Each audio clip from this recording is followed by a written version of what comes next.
हे बघा मोठी मोठी गाबोळी आणले, हे बघा हे 2 गाबोळे आहेत। आपण याला छानपैकी धुवून घेतलंय। आता मस्तपैकी याला आपण सगळं हळद मीठ मसाला लावूया आणि मॅरिनेट करायला ठेवूया, नंतर फ्राय करूया। आज मार्केटला गेलेलो तर छान अशी गाबोळी आम्हाला मस्त भेटली, तर आम्ही आज गाबोळी आणली। तर आज गाबोळीसाठी लागणारं साहित्य ते हळद मीठ मसाला आणि कोकमाचं थोडंसं आगळ घेतलंय।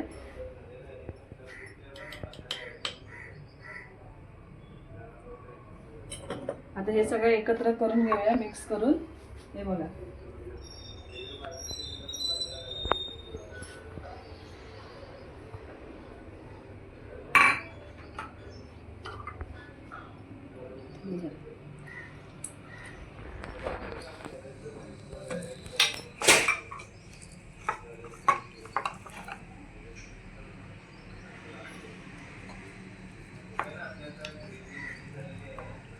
ही अशी चटणी बनवून घेतली। आता याला आपण वर मॅरिनेट करूया, लावून घेऊया।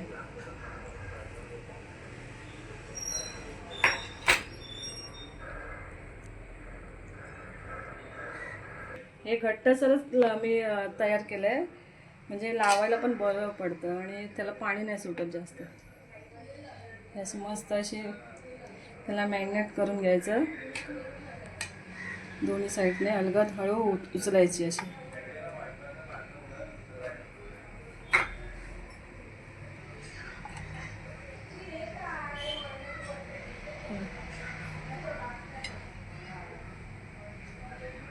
मस्त लावून घ्यायची सगळीकडे।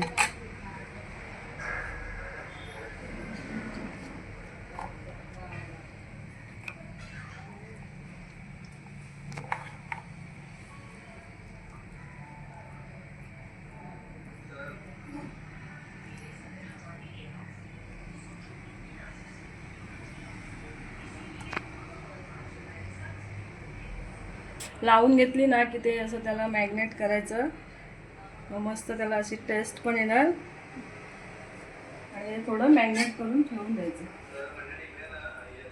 आणि नंतर थोड्या वेळाने आपण ह्याला फ्राय करू। झालं ती पण आपण नंतर मस्त फ्राय करून आणि सुरमई पण घेतली आम्ही, तिला पण नंतर फ्राय करताना दाखवते। आधी हे मी गाबोळीला आधी पहिला मॅरिनेट करून ठेवते, म्हणजे फ्राय करायला बरं पडतं लावून ठेवलेलं असेल। हां, इथे हे गाबोळीला छान असं मॅरिनेट करूया केलंय आणि नंतर आपण ह्याला मस्त रवा फ्राय करूया।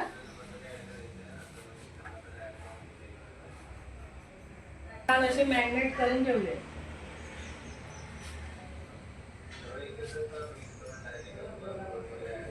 ही गाबोळी आता आपण रवा फ्राय करायला घेऊया।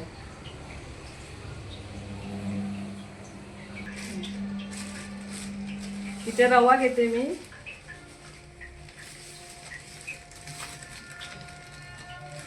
मीठ घालू द्या थोडं,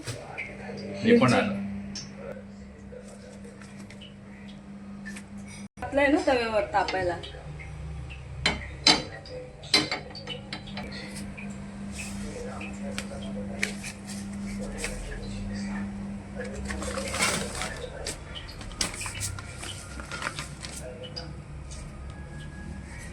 गाबोळीला मस्त असा रवा लावून घेतलाय चारी बाजूने, छान असा रवा लावून घेतलेला आहे आणि त्याला आता आपण फ्राय करायला तव्यावर सोडूया, अलगद उचलून ठेवायची।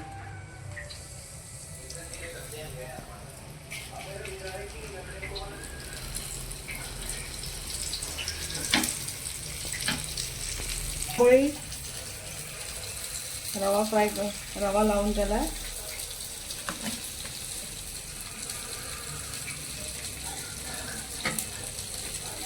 एकाच पॅनवर 2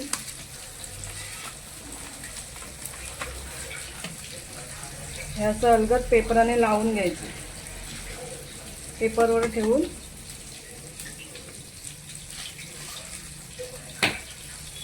चोपट फुटली।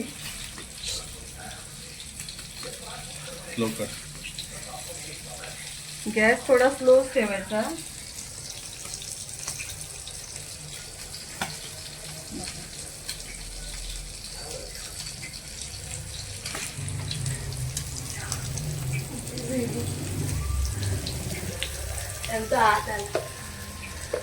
पुढे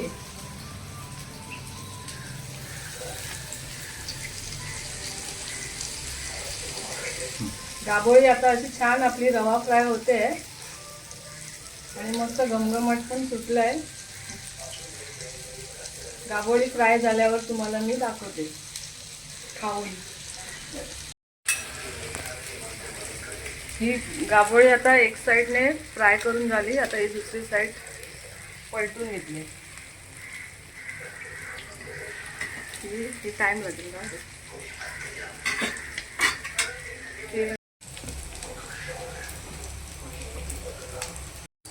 इथे हा कांदा घातलाय. आता ही थोडी अशी लसूण घालते, म्हणजे ह्याच्याने तो जो उग्रस वास असतो ना तो निघून जातो. कांद्याचा आणि कोथिंबीरचा छान असा मस्त फ्लेवर येतो.